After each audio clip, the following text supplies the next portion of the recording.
Wilbur and Orville Wright did everything together. They started a local newspaper together, opened up a bike shop together, and they invented the first airplane together. They were so in sync that Wilbur said they thought together, but they also fought together.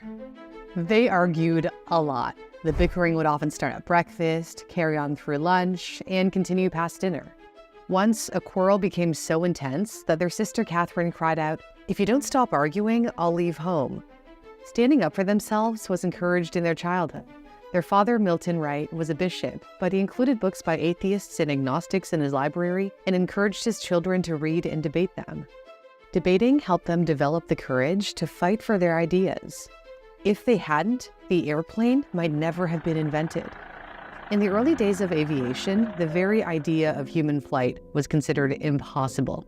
The Washington Post declared at the turn of the 20th century, "It is a fact that man can't fly." Many attempted controlled flight, but none had succeeded.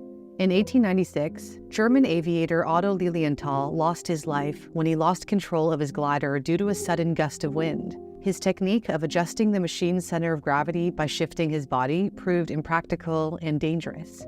Despite no college education or technical training, the Wright brothers dared to dream of flight, with Orville saying, "We could not understand that there was anything about a bird that would enable it to fly that could not be built on a larger scale and used by man."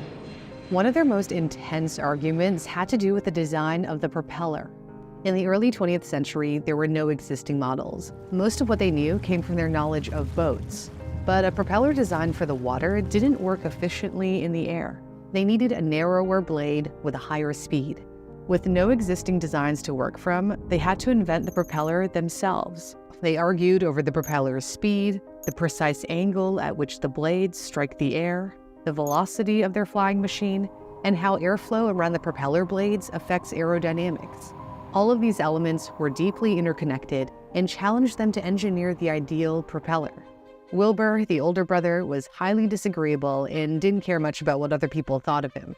Orville, on the other hand, was gentle and sensitive to criticism, but wasn't afraid to punch back when it came to his older brother. Wilbur even exclaimed, "He's such a good scrapper."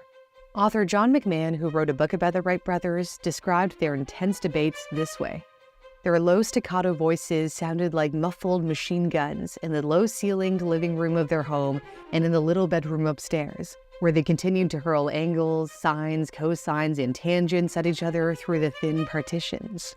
Sometimes these debates escalated into shouting matches. Their bike mechanic, Charlie Taylor, who helped build the engines for their planes, observed, "They'd shout at each other something terrible. I don't think they really got mad, but they sure got awfully hot." Yet, they never attacked each other personally, but rather focused on challenging each other's viewpoints. They'd even find themselves persuading each other and then both changing their minds. Orville recalled, "We would discover that we were as far from agreement as when we started, but that both had changed to the other's original position in the discussion." After months of debate, the Wright brothers finally understood that a propeller works like a rotating wing. When the propellers spin and push air backward, it creates a force called thrust, which pushes the airplane forward. This is based on Newton's third law of motion, which says that for every action, there's an equal and opposite reaction. They eventually figured out that the plane needed not one propeller, but two, spinning in opposite directions. The spinning of one would balance out the other, making the plane easier to control. They made the propellers out of wood, cutting them to the right size and shape using a hatchet and draw shave. They then decided to put them to the test at Kitty Hawk, a small fishing village in North Carolina known for its strong winds. When they had to decide who would attempt the first flight on December 14, 1903, they avoided another argument in this case by tossing a coin. Wilbur won, but he lost the chance to be the first to fly successfully when he oversteered, causing the aircraft to climb too steeply, stall, and dive into the sand. After repairing their flyer, they made a second attempt 3 days later. With Orville in the pilot's seat, the flyer stayed in the air for 12 seconds, traveling 120 feet or 37 meters. When Orville was later asked if he was scared, he responded, "Scared? There wasn't time." They flew 4 times that day. The fourth and final attempt, this time with Wilbur at the controls, was the best flight, lasting 59 seconds and covering 852 feet or 260 meters. They had taught the world that humans could fly. But they didn't really celebrate. For them, it was business as usual. Their mechanic, Charlie Taylor, captured their understated reaction perfectly. I know I thought it was pretty nice that they had done what they set out to do, and I was glad to hear that the motor ran all right. But I don't remember doing any jig steps. The boys were always so matter-of-fact about things. Even when they got home, there was no special celebration in the shop. Of course, they were pleased with the flights, but their first word with me, as I remember, was about the motor being damaged. They were always thinking of the next thing to do. Just as their arguments were never about personally attacking each other, but about making their planes better, they didn't go for a big celebration, but instead focused on improving their aircraft.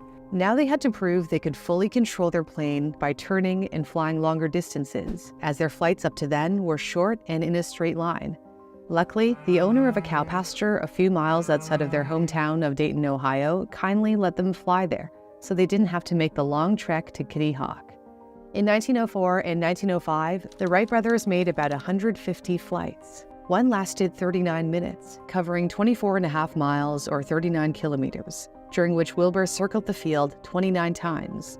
When it was time to show the world their invention, the French aviator Léon de Lagrange summed up the superiority of the Wright flying machine this way: "Nous sommes battus," meaning we are beaten.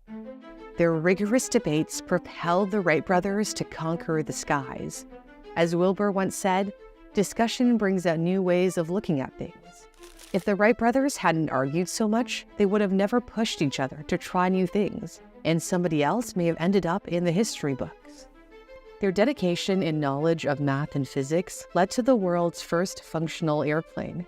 If you've been inspired to build a strong foundation in STEM, Brilliant is a great resource to learn math, science, computer science, and data science interactively.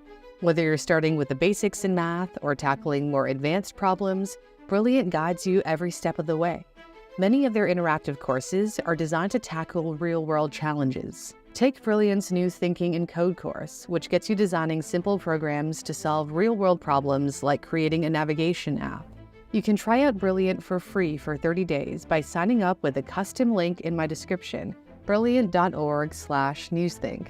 And if you're one of the first 200 people to sign up with my link, you'll receive 20% off Brilliant's premium subscription, which gives you access to all of their thousands of offerings. Thanks for watching. For Newsthink, I'm Cindy Palm.